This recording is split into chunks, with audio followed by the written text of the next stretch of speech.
निर्वाचन क्षेत्र के लोग बहुत ध्यान से बजट के भाषण को सुन रहे थे। आशा ये थी कि सांगली को इस बजट में कुछ हासिल हो, लेकिन दुर्भाग्य ये रहा कि सांगली तो दूर, लगभग 1.5 घंटे के भाषण में एक बार भी मेरे राज्य महाराष्ट्र का नाम नहीं लिया गया।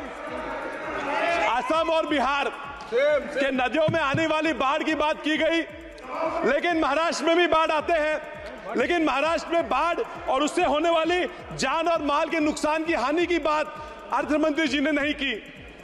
आंध्र के अमरावती की बात की गई, उनको हजारों करोड़ रुपए का फंड दिया गया, लेकिन महाराष्ट्र में भी अमरावती आती है, उसका जिक्र न किया गया।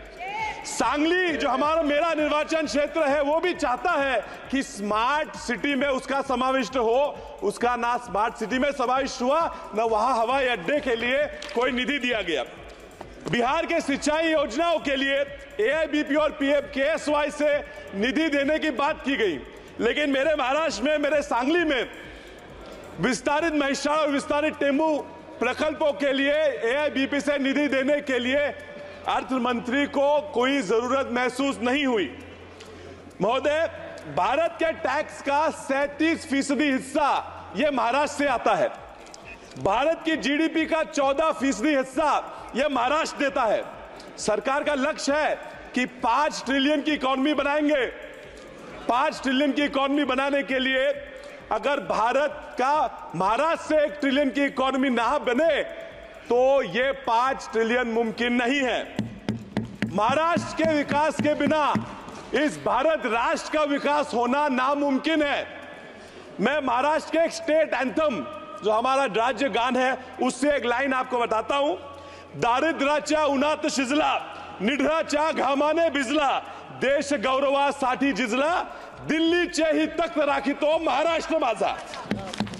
इतिहास गवाह है सर कि दिल्ली का तख्त सलामत रखे की जिम्मेदारी महाराष्ट्र लेता था, लेता है और लेता रहेगा, फिर चाहे वो आर्थिक हो, सामाजिक हो, साहित्यिक हो या राजनीतिक हो। ये जो सरकार बनी है, इसको सलामत रखने का काम भी महाराष्ट्र ने उनको 17 सांसद देके किया है। अब महाराष्ट्र को हमें भूल जाओ, हमारी तरफ मत देखो, लेकिन उन 17 सांसदों को देख के तो महाराष्ट्र के लिए कुछ तो देना चाहिए था। अभी ये दिख रहे हैं, कुछ सांसद मुस्कुरा रहे हैं, इनको देख के पिक्चर का एक गाना याद आता है, तुम इतना जो मुस्कुरा रहे हो, क्या गम है उसको छुपा रहे हो। मैं जानता हूं इन्हें डर है कि वापस निर्वाचन क्षेत्र में जाके क्या कहेंगे, ये दुख उनको सता रहा है। खैर, इनकी मजबूरियां मैं समझता हूं सर। बैसाखियों पे बनी हुई सरकार से और लोग क्या अपेक्षा करेंगे।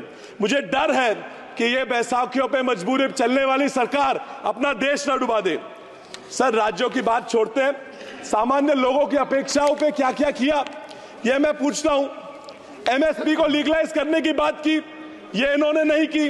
लोगों का कर्जा, किसान कर्जे से मर रहे हैं, कर्जा माफ करने की मांग की, वो दखलंदाज कर दी। महंगाई सीमित रखने के लिए तो इन्होंने कुछ किया ही नहीं। सर, EPS में 7,000 रुपए मासिक पेंशन देने की बात हुई, वो इन्होंने नजरअंदाज कर दी। भूमिहीन किसानों को भी सम्मान योजना में, PM सम्मान योजना में समाविष्ट करने की बात की, वो भी उन्होंने ठुकरा दी। सर, फर्टिलाइजर हो, सीड हो, उस पे लगने वाला GST भी इन्होंने माफ नहीं किया। मनरेगा में 400 रुपए तक मिनिमम वेज बढ़ा दो, यह मांग की थी, वो भी उन्होंने नहीं दी।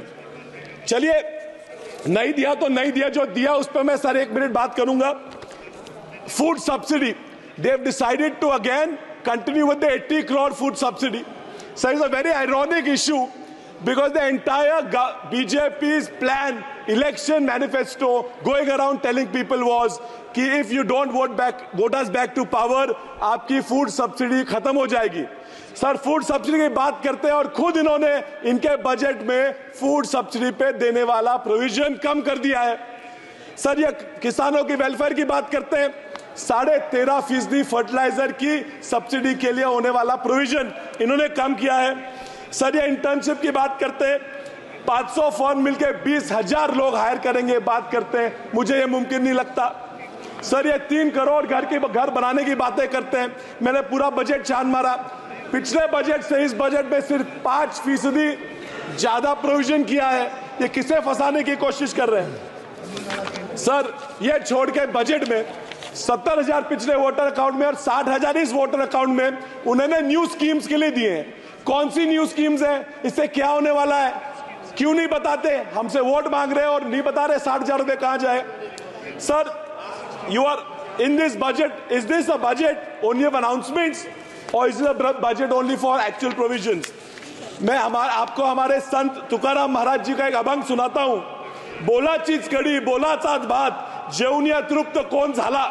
इसका अर्थ यह है कि बातों की कड़ी चावल से किसी का पेट नहीं भरता। सर, परसों एक बजट से खुश सांसद मुझे बोले कि विशाल, ये तो अभी बस पिक्चर ट्रेलर था, पिक्चर अभी बाकी है। सर, ये ट्रेलर और पिक्चर सी बातों से मैं पूरा डर जाता हूं। परसों बीवी बोली एक ट्रेलर देख लिया पिक्चर का और पिक्चर दिखाने मुझे ले गई। सर, दिक्कत यह है कि ट्रेलर देख के पिक्चर तो चले गए, आधे घंटे में बोर करके बकवास पिक्चर ही बाहर आ गई। सर, ये दिक्कत इस सरकार से मेरी यही है कि ट्रेलर तो ये बहुत अच्छा बना लेते हैं, लेकिन इनसे पिक्चर नहीं बनती क्योंकि डायरेक्टर में ही प्रॉब्लम है। इस बार तो ट्रेलर भी बकवास हुआ। So I'll conclude the simple point, and I want to tell them why they have lost in states like Maharashtra. And they may go on and talk about how the constitution was brought in and how caste equation was brought in, but that is not the reason for them losing majority of the states of India. They have lost because there's an article by Indian Express which says that every state where the GDP has dropped, the BJP has lost. And if they continue with this kind of economic policy, I assure you, sir, I'm concluding, I assure you, sir, आने वाले महाराष्ट्र हरियाणा के चुनाव में ये वापस हारेंगे। इसलिए इनको अनुरोध है कि इकोनॉमी पे ध्यान दो, वरना आप ज्यादा दिन उस तरफ नहीं रहने।